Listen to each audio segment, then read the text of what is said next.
பவுல் தான்.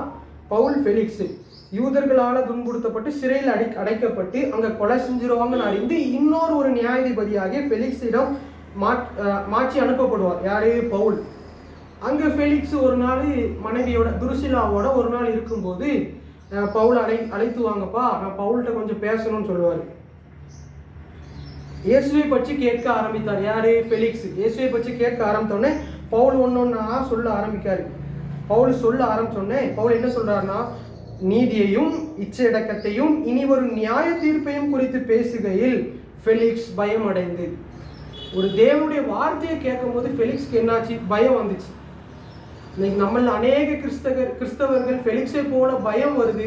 ஆனால் ஃபெலிக்ஸ் வாழ்க்கையில் பயம், அந்த மாற்றம் இல்லை. வெறும் பயத்தோட விட்டுட்டாங்க. அவன் வாழ்க்கையில மாற்றம் இல்லை. இந்த பயத்தோடு நீ பேட்டு வாப்பா பவுல் அப்படின்னு அனுப்பிட்டான். ஆனா மாற்றம் இல்லை. இன்னைக்கு நம்மள அநேக கிறிஸ்தவர்கள் வார்த்தையை கேட்கிறோம், ஆனா மாற்றம் இல்லை.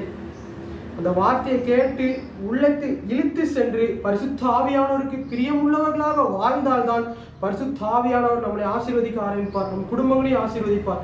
பரிசுத்த ஆவியானவர் ஒருபோதும் துக்கப்படக்கூடாது. இந்த வார்த்தைகள் எல்லாம் கேட்ட பிறகு ஒரு ஆவியின் கனியை தரிச்சு பரிசுத்தமுள்ள வாழ்க்கை வாழுங்க. ஃபெலிக்ஸை போல வெறும் கேட்டு விட்டு அதை விட்டு சென்றாதீர்கள், அதை போல் வாழ்ந்துங்க. அப்படி நீங்க வாழ்ந்தீங்கன்னா எக்கச்சக்க நன்மைகள் பரிசுத்த ஆவியானவர் உங்களுக்கு தருவார். எல்லா நன்மைகளும் உங்களுக்கு தான் தருவார். ஒரு குறை உங்களுக்கு வராது.